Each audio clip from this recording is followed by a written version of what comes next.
Thanks very much for the introduction and thanks very much for inviting me and to speak to this wonderful group over here. So my name is David Okeyode, so do not feel any pressure to pronounce my last name. I've heard it pronounced as Okidoki, Okidoi. Call me David and I'm good with that. So I work as a cloud security architect at Sophos. So I'm not sure how many of us know the company called Sophos here. Oh, very good. We're popular. It's good. Because usually people know McAfee and Symantec and stuff like that. So Sophos, for those that don't know, we're an IT security company. You can see my former colleague over there ran away. So we've been in the business for over 30 years, right? And we're a global leader in the cybersecurity industry. I work as part of a global team of cloud security architects. So we look after security for the public cloud, anything that has to do with AWS, Azure, Google Cloud. How do you secure those environments? That's what we look after within the business. The company itself, I mean, we're more known for endpoint security and the others, but we've transformed since then. We're a leader in network security and cloud security also. So just a quick information around awareness for next week. I'm not sure how many of us know the next week's mental health for next week, Awareness Week. So probably almost all of us here by statistics know someone, or maybe ourselves, we're suffering from mental health conditions. So just reach out to someone next week. I say hi to someone, make them feel good. Just let them know that they're loved, and yeah, just a quick information over there. So what would I try to cover today? So first thing is to try to describe the changes in the world. We're not going to be talking about political changes. We're going to be talking about changes in terms of technology, what's been going on in the world. Then I'll give a quick primer on cloud security, just a very short one, and I'll skip a lot of slides and get to like the main point. What cloud security about? Security different in the cloud, just something like that. Then we'll talk about what are the issues today. How we currently do security, obviously it's not working very well. Just need to read the news, right? Just a few weeks ago, a global social media company was breached in the public cloud. And that's not something that's uncommon. That's something that happens regularly. And that should be something that tells the rest of us that if a company of that size is getting breached in the public cloud, it's not because of lack of budget, right? They've got the budget. And it's not because of lack of sophisticated IT products. So it's not about the product. Believe me, they have the money if it's about product. It's about something else. It's about the approach, the mindset towards security. That's what's causing all these issues. So we'll talk about some of that. Then we'll talk about the issues with you DevOps people. You have less issues than we have. So we'll cover some of that. And then we'll kind of give an introduction to DevSecOps, cover some of the core components that I think. So this is, you can take this as Davidology, David's DevSecOps component. So it's not like the Bible on DevSecOps. And one of the things that you also find out is when there's a new concept that's been introduced, there will be disagreement around terms and terminology. Should we call it DevSecOps, Ops, DevSec, whatever, people rearrange the name and stuff like that. I was at the AWS reInvent conference last year, and there was like this session titled, "There's nothing called DevSecOps." And of my colleagues said, it's probably just tell us it's DevOps tech. So stuff like that. So there'll be disagreements, but that's not what matters. What matters are the core concepts. So that's what we'll try to focus on, the core concept of DevSecOps. And some key takeaways that we share, and then some DevSecOps resources that I found personally useful in my own journey as we're going through this transition within Sophos ourselves on this. So quick information on some of the changes in the world. 3 major movements. Waterfall, you can say waterfall is dead. If it's not dead, it's dying, right? Taking months and weeks to develop software, to do testing, and then to get that feedback, look back, and then do all that stuff. That's all dying, right? And that's down to the world that we live in. The world that we live in demands features to be delivered as quickly as possible. In some cases, that's the difference between yourself and your competition. Being able to deliver the feature very quickly to market. So Agile comes in, right, fills the space in terms of what Waterfall could not do. Agile, great. Development team can kind of prioritize their own workload, right? Sprints and all those wonderful stuff. Being able to deliver software at a very high velocity. So great things come from Agile. And the thing about Agile is, even though it's wonderful in terms of software development and testing, software delivery process goes way beyond just development and testing, right? We have to also consider the environment that the software will be running in. So, which is like the other part, the operations part of things. So that's where the operations part of things. And the DevOps whole component being a culture, right? It's coming and just fielding everything together, putting both development and operations at the same like velocity, being able to move very quickly, delivering infrastructure continually and very quickly. And that's what's transformed like the way we deliver software in organizations today. Then also the movement from monolithic applications to microservices. How many developers do we have in the room today? Right. Yeah, we have quite a few. How many of you would say that your approach to developing has changed like in the past 3-4 years? Or is it kind of like still the same? You've been doing DevOps for like a while and Agile for like a while. For many people that I talk to in the development world, so what they say, the feedback that I get, things have changed, right? So you guys are considering things like developing for serverless environment and all of that. So when you move away from this approach of developing just monolithic application to microservices and having your applications as different functions, being able to communicate with one another, that's something that's transformed the way we do things in the world today. And of course, the movement from the data center to the cloud. And this is not just talking about changing locations. This is talking about the cloud enabling new capabilities that were not possible before. A simple software engineer in India can get access to high-level machine learning capabilities, same as anyone else in the world. That's something that's unlocked by the public cloud, right? I could write my own software and take advantage of Microsoft, Azure Cognitive Services, Speech API or Vision API. Just within minutes, all that capabilities are available to me. So the cloud is not just like a change of location, it's unlocking new capabilities that were previously not possible to us. So some of the other changes that's happening, I like this particular tweet. If anybody is aware of the OSI model, right? You have like the PDN, the physical data link network transport session and all this stuff. So things are changing. It's just software everywhere now, right? Software-defined networking, software-defined infrastructure. So the whole approach of everything has changed. And of course, for also the infrastructure people, movement from just focusing on hardwares, which are less effective to focusing on virtual machines, but that's even now shifted to focusing on serverless environment, being able to have massive compute available to you as needed, right? That's something that's changing the world that we live in today.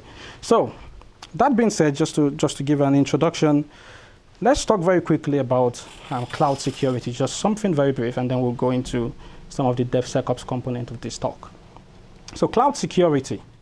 So in my experience, I've seen people on two sides of an extreme.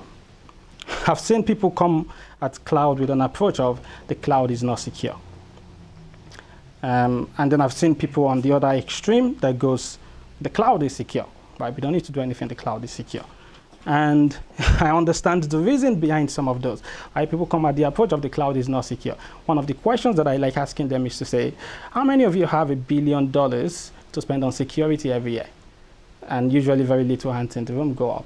And to go, those are the kind of security capabilities that any organization can take advantage of by moving to the public cloud. A lot of all these compliance requirements that you have to take care of by yourself, right? You have a company that's heavily invested in taking care of all of this, and you benefit from those. So the other thing that now happens is people take this message and then go, the cloud is secure by default. And of course, kind of like everything in life, the answer is kind of like in the middle. I like putting up this quote here, because it speaks to all security people. Come from a security background.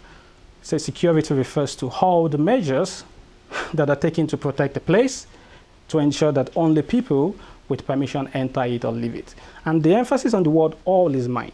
Because sometimes as security people, we can get so myopic in our thinking and just think it's about just this product or this technology or this one. Security needs to be seen as just a normal attribute of every system. Right? So one of the things that you have to be aware of when we talk about cloud security is this chart over here that talks about the division of security responsibility in the public cloud. And that's talking about whichever cloud model you're using, infrastructure as a service, platform as a service, or software as a service. And wherever you see the blue, that's highlighting your responsibility as a cloud customer that you need to provide security.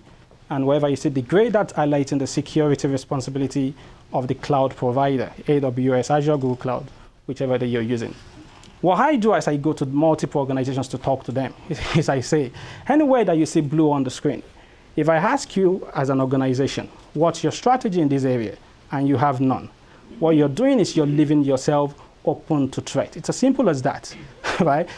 And one of the other things I want you to notice is that regardless of which cloud model you're using, you're never without responsibility, even if you're using software as a service. Your software as a service platform that you're using does not exist in isolation, right? You interact with it with endpoints. What looks after those endpoints, right? So you can't just see things in isolation.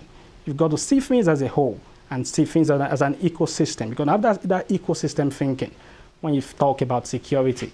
And there's a very nice chart. I'll share the slides if people want to have a copy of this in terms of how to divide that responsibility in the public cloud.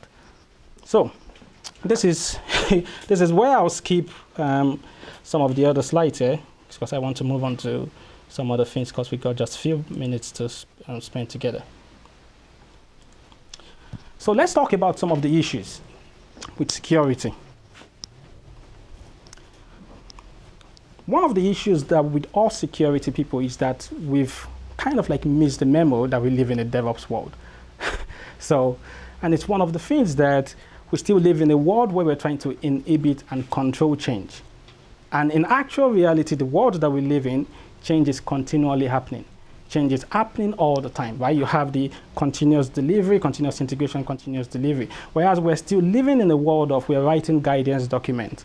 We're hoping that all of you will read the guidance document and try to follow that whenever you're doing anything that you're doing. That's not the way you work anymore. Things have moved on since then. But that's still kind of like the approach or the mindset that we still see things as like security world. A majority of the people in the security world. And I think that's like down to two things. Number one thing is like, of course, it's like not willing to change, it's like one of that. Number two is we don't really understand your world very well. You talk to many security people, understanding your world in terms of how you operate, your pipeline. Not many people understand how you operate. And that kind of like scares them a little bit. So when we get to DevSecOps Components, we talk about the place that empathy plays in here, right? Empathy is a very core part of the DevOps culture, and it plays a key part when we talk about this also. Again, just carrying on with that. Right? I like that particular, it's very nice that I got over here. When you DevOps people having like this wonderful relationship going on and you know, releasing some messes and all this stuff, and the security guys trying to still live in a world of we're going to be cleaning up. But the thing is, the mess is getting so much that the guy, if he's not careful, he's going to get drowned in the mess very soon. Right? We can't just leave you guys alone and go, get on with what you're doing. Whatever comes out of what you're doing, we'll get involved later and try to like clean stuff up at the end. That's not going to work. And again, I like this particular code that talks about errors are going to happen. Oh, somebody's laughing so hard. It's a very nice picture. I think it's clear. It accurately depicts what's going on in the world. I like this one, the DevOps Brat. To make error is human, and to propagate error to our server in automatic ways is DevOps. So, and that's what's happening, right? That's why companies like the company that I refuse to name, the big social media company, are getting hacked, right? DevOps people pushing out changes all the time. Before security can detect it, there's an S3 bucket that's open. Right, it's just slight misconfiguration. Security cannot afford to say, get on with that, and then we'll clean it up at the end. We've got to be right with every step of the pipeline. We've got to be there. And it's got to be a normal thing across the entire chain. So, and one of the reasons also is to understand that you're delivering software and infrastructure at a very high velocity. That's true. But attacks are also moving at a very high velocity these days, right? So this is like from a YouTube, you can check this out on YouTube. I did like a little research where I put certain honeypot servers in multiple regions on the Microsoft Azure cloud. Kind of like watch for what kind of attacks I'm going to get and how quickly I'll get attacked. And in less than 30 seconds, I got a brute force attack, right, in one of the honeypots that I got set up. And immediately followed by that was some vulnerability scanning. So attacks are much more automated these days, and they're moving at a high velocity also. So security cannot afford to be slow, right? You're delivering software at the high velocity, attacks are happening at a high velocity. We've got to be part of that whole process, moving at a high velocity alongside with you, otherwise we're going to end up in a mess. Like this boat over here is in a mess. We can't afford to say, well, it's not my problem, it's on your side of the boat, because we're all going to sink at the end of the day if something goes wrong. So the other thing that we have to understand about hackers, like talking to security people, is that hackers do not care how they gain control of your system or how they gain entrance into your system. Right? If they gain entrance to your system through like a developer making a mistake, they'll happily take that. Right? They do not see our systems as individual components. They look at the systems as ecosystem. They attack you as an ecosystem. A good case of that is the Equifax breach that happened, where they had a system that was vulnerable on the internet, and just doing random scan, attackers found that and attached themselves to that. But then the sophistication involved in that, in hiding within the environment. So they just got hold of that and just stayed within the environment for about 1 month. And they were moving slowly across the environment, evading detection, changing methods on the fly, and going, well, this method is not going to work here. We're going to use this other method to evade this detection and then move over here. And by the time they were detected, they were 4 months within the environment, and they've accessed about the credentials of about 143 million people. That's the kind of things that happen in today's world that we have to be aware of. So, moving on very quickly, the issue with DevOps, mainly security has not been emphasized enough, right? And that's not your fault, because the whole goal of DevOps is, again, delivering software very, very quickly, get things in production as quickly as possible, quality functional software, not necessarily like security. That's not your focus. You're not a security expert, and the whole point of DevSecOps is not to make you security experts, just to help you to get enough of the knowledge and information and provide you with the right tools. That's why you've got to help us with the feedback, be able to provide you with the right tools so that we can get security across the entire chain. And also, sometimes, sadly, in speed and delivery time, some vital aspects of security are skipped. Let's move on very quickly talking about what is this DevSecOps thing. I will give you a very simple definition. Very simple. I'm a simple person. DevSecOps is essentially, it's not a new concept. It's just the extension of the DevOps culture for the inclusion of security. That's essentially what we're talking about. You've been having this wonderful fun together, Dev and Ops, right? Security wants to be part of that fun. We want to join in and be part. We understand that we may need to change our clothes, right? Get into the party clothes to join with you. We understand that, so there are some changes for us to do, but we want to be part of that, because that's the only way that we're going to be able to maintain security in this world that we live in, is when we are part of every single thing that you're doing. And I like this particular information. I'm not going to go through all of that, but it's just, again, just highlighting that it's essentially the same thing that you know. It's just including security as part of all of that. So it's not a technology. It's not something that's like a vendor thing. It's not a product thing. It's about a mindset that from the ideation of software development lifecycle, security needs to be involved from that very stage, because security mistakes happen at a very early stage and continue through the entire pipeline. So here are some components that I've found personally in my own experience. So number one, I'll say, focus on automation, of course. If we're going to be able to join the party with you, where things move very quickly, and I will just shift to the other slide because it essentially just highlights on what I'm talking about. So focus on automation, because time matters to you in a continuous delivery world. So if we're going to be part of that, we're going to focus on automation. And this is not just talking about we'll take what we currently have and then automate it and go, listen, I can just push a button to run the thing that I've always run. No, talking about this, we need to understand your systems. We need to understand your current workflows. We may need to change the tools that we use to things that can work together with your current workflow. So that's what we're talking about. So for example, you're doing security testing, producing things like PDF report, and then trying to pass that on to you to take action on that. You've got to be able to interact or integrate with other systems that you're using. If you're using ChatOps, using Slack or whatever you're using, you've got to be able to integrate with that, but also things needs to be able to be automated at every step of that. And because I know that we're kind of like, some of us are engineers in the room at least, And talking about process does not really excite us so much. So I decided to put this picture for you engineers in the room, something that you can go, yeah. So just an example of things. So being able to include new tools. So for example, tools that we already know, but being able to use them as part of like the whole chain. So using tools like GitHub and checking your source code, but doing that in an automated way and being able to feed that into like whatever CI server that you're using. I'll give you an example of what that will look like. I was having a chat earlier with my former colleague from Surface, and one of the things that we're talking about is you have like this template that you're using to provision infrastructure in production, right? And then security identifies the misconfigurations and then deals with that. How about we start working with you? How about we can identify those security and compliance misconfigurations while it's still in template form?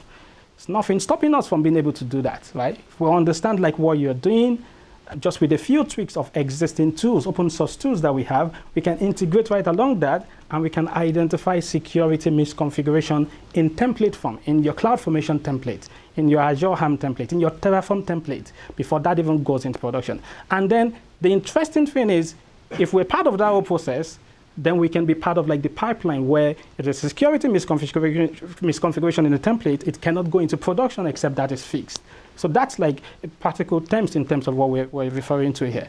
We're going to focus on shifting left. So a lot of the activity that we used to do right at the end, acting as kind of like this gating mechanism for the organization, we're going to move a lot of those processes back, and we're going to be part of the entire tool chain. This particular quote was made by one of my colleagues, and I really like it. So we've got to see security not as an outside activity, but as an attribute of an application. It's just a normal property, right? It's not something that's different. So of course there are some challenges, which is the last point that I'm talking about. Because for the marriage between dev and ops, for every 10 dev professionals, we have one ops professional. It's even much more significant when you talk about security. So for every 100 dev professionals, there are 10 ops professionals in an organization, in a typical organization, and there's one security professional. What this is essentially saying is that the goal is not to turn us into your testers. That's not the goal. The goal here is for us to be able to empower you. So we've got to understand what you're doing. We've got to be able to empower you to be able to do what you're doing and give you enough information to be able to make certain decisions. And then we act as kind of like the trusted advisors and kind of like the trusted auditors for the environment, right? So we empower you to be able to carry on to do that. And again, we've got to learn your tools. We've got to understand the right tools to introduce that will work for you. We've got to adapt to you. So finally, some key takeaways.